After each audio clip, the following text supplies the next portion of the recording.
BPA free, PFOA free ഇങ്ങനെയുള്ള terms kitchen products വാങ്ങുന്ന ടൈമിൽ നിങ്ങൾ ശ്രദ്ധിച്ചിട്ടുണ്ടാവും. പക്ഷേ ഇത് എന്താണെന്ന് നിങ്ങൾ ചിന്തിച്ചിട്ടുണ്ടോ? വീട്ടിൽ കുക്കിങ്ങിന് ഏറ്റവും സേഫായിട്ട് യൂസ് ചെയ്യാൻ പറ്റുന്നത് മണ്ണിൻ്റെ പ്രോഡക്ട്സ്, നമ്മുടെ പഴയ മണ്ണിൻ്റെ ചട്ടികൾ, പിന്നെ ഇരുമ്പിൻ്റെ പാൻസൊക്കെ. ഇതാണ് ഏറ്റവും സേഫായിട്ട് യൂസ് ചെയ്യാൻ പറ്റുന്നത്. പക്ഷെ നമ്മുടെ ഇപ്പോഴത്തെ ഒരു ഫാസ്റ്റ് ലൈഫിൽ ഇങ്ങനെയുള്ള പോട്ട്സൊക്കെ ക്ലീൻ ചെയ്യാനും മെയിൻറ്റെയിൻ ചെയ്യാനും ഒക്കെ ബുദ്ധിമുട്ട് തന്നെയാണ്.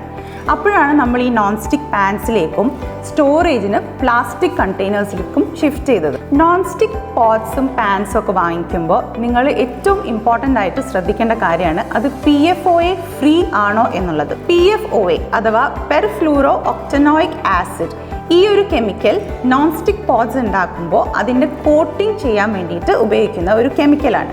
ഈ ഒരു കെമിക്കൽ വളരെ കാർസിനോജനിക് ആണ്, അതായത് നമുക്ക് ക്യാൻസർ കോസിംഗ് ആണ്. അതേപോലെ ലിവറിനെയും ഇമ്മ്യൂൺ സിസ്റ്റത്തിനെയും റീപ്രൊഡക്റ്റീവ് സിസ്റ്റത്തിനെയും റോങ് ആയിട്ട് ബാധിക്കും. അതുപോലെ സ്റ്റോറേജിനായിട്ട് നിങ്ങൾ പ്ലാസ്റ്റിക് കണ്ടെയ്നേഴ്സ് യൂസ് ചെയ്യുന്നുണ്ടെങ്കിൽ അത് പർച്ചേസ് ചെയ്യുമ്പോൾ BPA ഫ്രീ ആണോ എന്നുള്ളത് പ്രത്യേകം ശ്രദ്ധിക്കണം. BPA അഥവാ ബിസ്ഫീനോൾ A എന്ന് പറയുന്നത് നമ്മുടെ ശരീരത്തിലുള്ള ഈസ്ട്രജൻ എന്ന ഹോർമോണിൻ്റെ സെയിം ആക്ഷനാണ്. അതായത് ഈസ്ട്രജനെ മിമിക് ചെയ്യും.